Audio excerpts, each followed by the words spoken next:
Please please మంత్రి గారు ఒకసారి కూర్చోండి. ఎల్ఓపి గారు ఏంటి దాని గురించి ఏం చెప్తారు? సార్ ప్రశ్న సమాధానం. ప్రశ్న ఏంటని అడుగుతుంది, న్యూ ఎడ్యుకేషన్ పాలసీ ఏదైతే గవర్నమెంట్ ఆఫ్ ఇండియా ప్రవేశపెట్టిందో దాన్ని మనం అవలంబిస్తామా లేదా? ఇది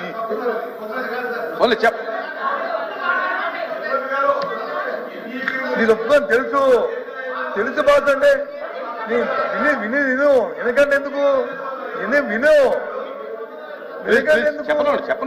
వెనకంటే ఎందుకు ఆయనకి చైర్ వచ్చి వారికి సమాధానం ఇచ్చిన తర్వాత క్వశ్చన్ ఇప్పుడు ఆయన చెప్పిందికి వస్తారు. ఆ ప్రశ్నతో సంబంధం లేకుండా ఆయన కొత్తగా ఒక విషయాన్ని లేవనెత్తాడు. అది సంబంధిత కాదని చేరి చెప్పినా సరిపోయేది.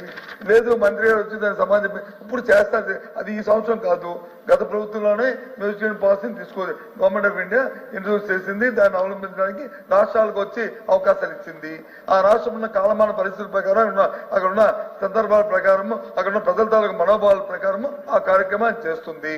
అది మాట్లాడితే మరి ఎడ్యుకేషన్ మినిస్టర్ గారు వచ్చి మీరు పారిపోలే. ఆ రోజు మీరు వచ్చి మాస్టర్స్ ని పెట్టి మమ్మల్ని అవమానపరిచి మమ్మల్ని వచ్చి మెలబెట్టి బయటకు గెండించిన ఏర్పాటు చేశారు. అది చేయలేక మేము వచ్చి ఆ రోజు వచ్చి చెప్పి మేము వాకౌట్ చేస్తాం. ఇది మంచి సాంప్రదాయం కాదన్నా. మరి చైర్మన్ గారిని యాక్చువల్ గా మేము చైర్మన్ గారిని అవ్వాలి వచ్చి మేము అనాలి, సార్ ఇదేంటి సంప్రదాయం అని. అయినా సబ్మేధన గౌరవంతో మరి సబ్మేధన గౌరవంతో వచ్చి ఆ రోజు మేము బయటకు వెళ్ళాం. సబ్మేధన గౌరవంతో మేము వెళ్ళాం. అది ఆ డిస్కషన్కి వెళ్తే దానికి కూడా నేను సమాధానం ఉంది కానీ వెళ్తాం. కానీ ఇప్పుడు అడుగుతుంది ఏంటి? దేవుడు ఎడ్యుకేషన్ మినిస్టర్ చెప్తుంది దేవుడి గురించి, మతాల గురించి చెప్తాను. అన్ని మతాలు ఈ భారతదేశం అందరూ లౌకికవాదులు, అందరూ సమానం. హిందూ కావాలి, ముస్లిం కావాలి, క్రిస్టియన్ కావాలి, సిక్కు కావాలి, అందరూ కావాలి. దాంట్లో ఎవరికి ఏ విధమైన సందేహం లేదు, ఎవరికి ఏ విధమైన అందులో దురభిప్రాయం లేదు, ఏ విధమైన ఆలోచన లేదు. అందరూ దానికి సంబంధించి ఉండండి. మీరు బైషౌట్ ఏమనుకున్నారు? సెన్సిటివ్ చెప్పారు. గవర్నమెంట్ ఉన్నప్పుడు మనం ఈ సభలో వారు గౌరవంగా ఉండాలి, మనము గౌరవంగా ఉండాలి. దయచేసి అపార్థం చేసుకోకండి. అందరూ మన గౌరవాలు మనం పెంచుకునే సభ ఇది. ఒకరు పోటీలకు వచ్చింది కాదు. ఇక్కడ లోకేష్ గారికి రవీంద్ర బాబు గారికి ఉన్న ఇద్దరికి ఉన్న పరస్పర వైరుధ్యం కాదు. ఇది వైరుధ్యం కాదు. మీ అభిప్రాయం మీది, ఆయన అభిప్రాయం ఆయనది, ప్రభుత్వం దాని విధానంలో ప్రభుత్వాన్ని అవన్నీ చేసుకోవాలి. దయచేసి సమయం పాటించండి. ఆయన అడుగుతుంది న్యూ ఎడ్యుకేషన్ పాలసీ సిస్టమ్ ని మీరు అమలు జరుపుతున్నారా లేదా? మీరు అది గత ప్రభుత్వం వచ్చింది, గత ప్రభుత్వం తీసుకున్న నిర్ణయాలు, ఆ నిర్ణయాలు ఏమైనా లోపాలు ఉన్నాయి, లేదు కొత్తగా ఉన్నాయి, ఈ సంబంధం లేదు, ఈ ప్రశ్నకి సంబంధం లేదు, దీన్ని సమాధానం చెప్పం, ప్రెసిడెంట్ రూపంలో రండి అంటే ఆ రకంగా రేపు రవీంద్ర బాబు గారు వస్తారు. అప్పుడు సమాధానం చెప్పండి వారు దానికి. లేదు దయచేసి ఒక్క విషయం, ఒక సెకండ్ దయచేసి ఏదైనా రికార్డుల్లో వారు చెప్పింది కానీ మీరు చెప్పింది కానీ ఏదైనా ఉంటే ఒకసారి పిలిచి కూర్చోబెట్టి మాట్లాడి అయితే రికార్డులను తొలగించండి. లేదు మీకు రికార్డులను తొలగించే పరిస్థితి ఉంటే మీరు తొలగించుకోండి, ఎవరికి అభ్యంతరం లేదు.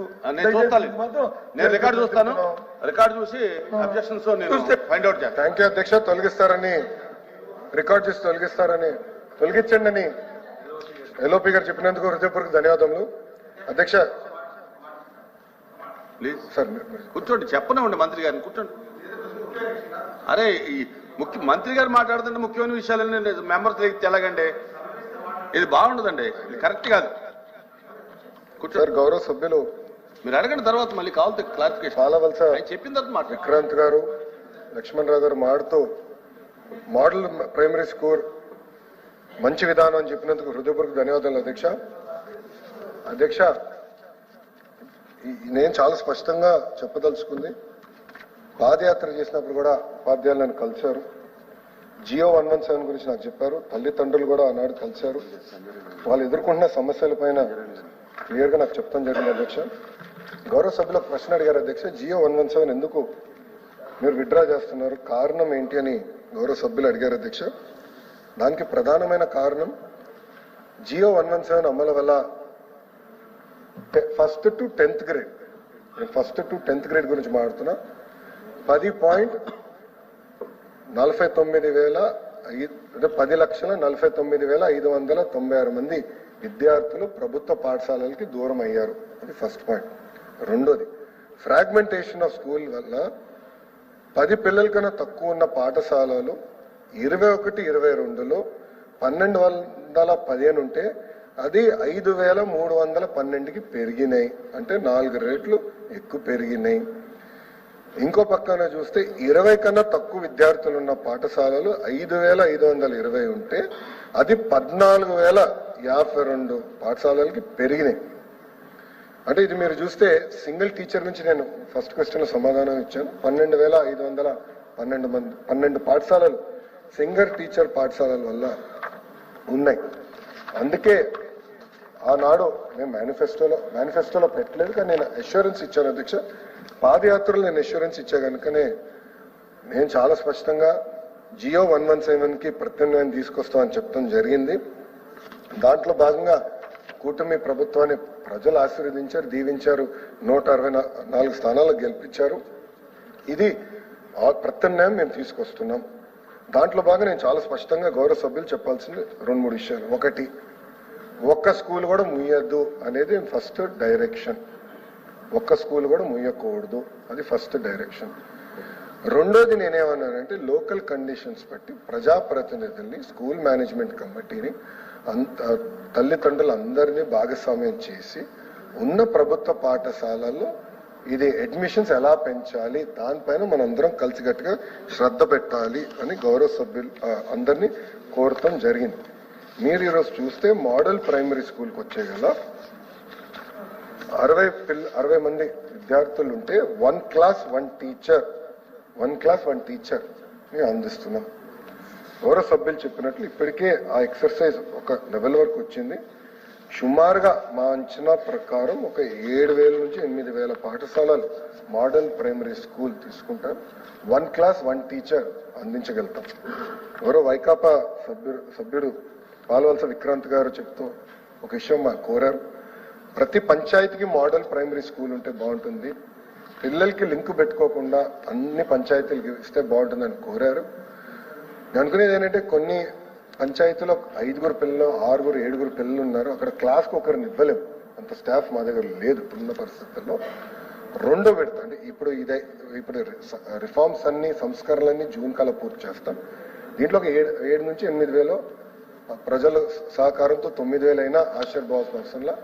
అన్ని పాఠశాలలు ఈ ఇయర్ అవుతే నెక్స్ట్ ఇయర్ అడ్మిషన్స్ పైన కూడా గట్టిగా మేము ఫోకస్ చేసి కంపల్సరీగా మన ప్రభుత్వం లక్ష్యం ప్రతి పంచాయతీకి ఒక మోడల్ ప్రైమరీ స్కూల్ ఇవ్వాలనేది ఒక లక్ష్యంగా పెట్టుకున్నాం, అది సాధిస్తాం. రెండో ప్రశ్న, అప్పర్ ప్రైమరీ స్కూల్ ఏమవుతుందని గౌరవ సభ్యులు అడిగారు, అది కొనసాగిస్తున్నాం. మూడవది ప్రీ స్కూల్స్ గురించి అడిగారు. ప్రీ స్కూల్స్ లో బేసిక్ సౌకర్యాలు లేకుండా కూడా ప్రీ స్కూల్స్ పెడుతున్నారు, దానికి ఒక ఫ్రేమ్ వర్క్ పెడితే బాగుంటుందన్నారు అధ్యక్ష. అది మేము డీటెయిల్డ్ గా డిస్కస్ చేస్తున్నాం.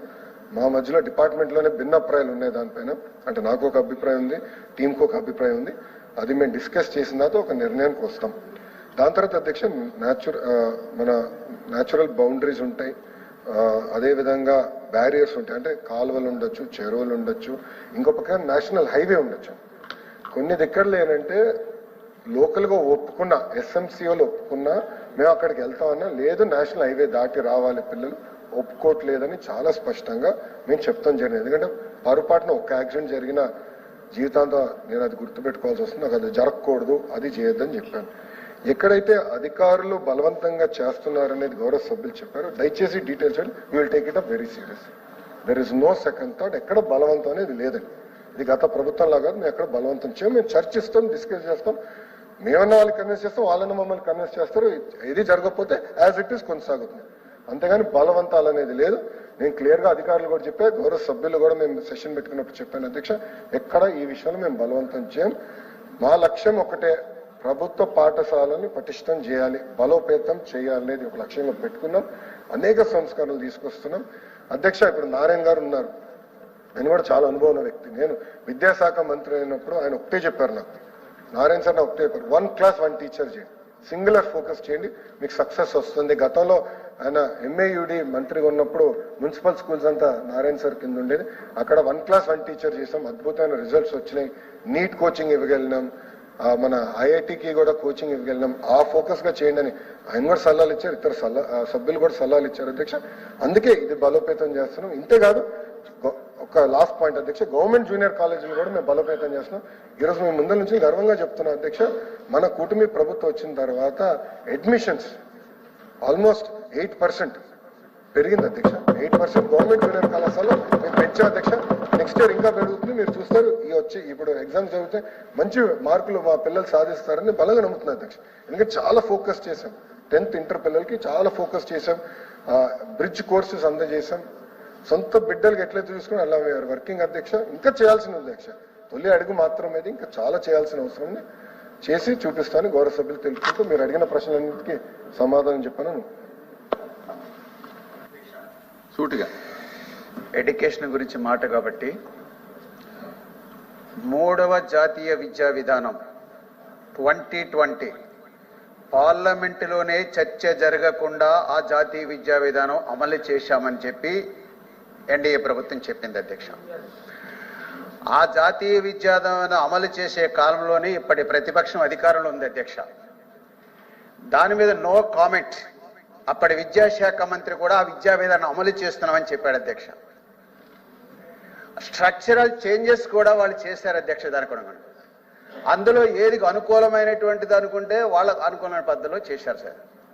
అందువల్ల ఈ జాతీయ విద్యా విధానానికి మాకు స్పష్టమైన అభిప్రాయాలు ఉన్నాయి. మేము కూడా డిబేట్ పెట్టమన్నాం, వాళ్ళు డిబేట్ అడగలేదు, వీళ్ళ పద్ధతులు వీళ్ళు అమలు చేసిపోయారు. ఎప్పటికైనా ఆ జాతీయ విద్యా విధానం పాలకపక్షం ప్రతిపక్షం స్వీకరిస్తుందా, ఏది స్వీకరిస్తుంది, ఏది రిజెక్ట్ చేస్తుందో ఈ రాష్ట్ర ప్రజలు చెప్తే బాగుంటుందని చెప్పి నా సలహా అధ్యక్ష. అధ్యక్ష, కూటమి ప్రభుత్వం విధానం ఒకటే, 3 భాషలు కాదు 5 భాషలు పిల్లలు నేర్చుకోవాలి, అంటే తప్పేం లేదు. చాలా స్పష్టంగా 3 భాషల విధానాలు మీరు చూస్తే ఎక్కడా హిందీ మ్యాండేటరీ అని చెప్పలేదు. హిందీ మ్యాండేటరీ అని ఎక్కడ చెప్పలేదు అధ్యక్ష. నేను కేంద్రంలో కూడా కేంద్ర మంత్రివర్యులు కలిసినప్పుడు కూడా మాతృభాషని మీరు ప్రోత్సహించండి, మాతృభాషని మీరు కాపాడుకోండి, తెలుగు అకాడమీని మీరు బలోపేతం చేయండి. పొద్దున్న కూడా తెలుగు అకాడమీ గురించి ఏదో డిస్కషన్స్ చెప్పాను. కేంద్ర ప్రభుత్వం కేవలం హిందీ అందరిపైన రుద్దాలన్న ఆలోచనలో లేదు, మాతృభాషని పెద్ద ఎత్తున ప్రోత్సహించాలని వాళ్ళు లక్ష్యంగా పెట్టుకున్నారు. నాకు మంత్రి గారు కొన్ని విషయాలు కాన్ఫిడెన్స్ ఆయన నాకు కొన్ని విషయాలు కూడా చెప్పారు. సో వాళ్ళ ఆలోచన విధానం నాకు చాలా క్లారిటీ ఉంది అధ్యక్ష. ఈరోజు ఓమ్ క్యాప్ అని ఒక సంస్థ ఉంది అధ్యక్ష. అది ఏంటంటే ఓవర్సీస్ మ్యాన్ పవర్ ప్లేస్మెంట్ కి పెట్టిన సంస్థ. అది 90s లోనే ముఖ్యమంత్రి ఉన్న చంద్రబాబు నాయుడు గారు స్థాపించారు అధ్యక్ష. దాంట్లో ఏంటంటే అప్పుడున్న ఆలోచన అంటే భవన నిర్మాణ కార్మికులు మిడిల్ ఈస్ట్కి వెళ్తున్నారు, వాళ్ళకి అన్ని రకాల రక్షణ కల్పించే దానికోసం ఓమ్ క్యాప్ అని పెట్టారు అధ్యక్ష. ఈరోజు నేను చెప్తున్నా అధ్యక్ష, మన పిల్లలకి ఈరోజు జర్మనీలో అవకాశాలు వస్తున్నాయి, నర్సెస్కి జర్మనీలో వస్తున్నాయి, జపాన్లో వస్తున్నాయి, ఇతర దేశాలు వస్తున్నాయి అధ్యక్ష. కానీ వాళ్ళు కోరేది ఏంటంటే వాళ్ళ లోకల్ లాంగ్వేజ్ కూడా నేర్చుకుంటే మంచి అవకాశాలు వస్తాయని వాళ్ళు కోరుతున్నారు అధ్యక్ష. సో ఎవరో గ్లోబల్ సిటిజన్స్. సో ఇంగ్లీష్తో పాటు మాతృభాషతో పాటు ఇతర భాషలు నేర్చుకోవాల్సిన అవసరం ఉంది. కేవలం ఒక హిందీ సంస్కృతే పిల్లల నిర్ణయం, హిందీ సంస్కృతే కాకుండా ఇతర భాషలు కూడా నేర్చుకుంటే గ్లోబల్లో ఉన్న ఉద్యోగాలు కూడా మన పిల్లలు కైవసం చేసే అవకాశం ఉంటుంది. ఆ లక్ష్యంతో మా కూటమి ప్రభుత్వం చాలా స్పష్టంగా మా విధానం ప్రకటిస్తాం జరిగింది. Question number 13790 minister for home. అధ్యక్ష, 1వ ప్రశ్నకు అవునండి, రాష్ట్రంలో ద్విచక్ర వాహనదారులు హెల్మెట్ ధరించడాన్ని తప్పనిసరి చేసి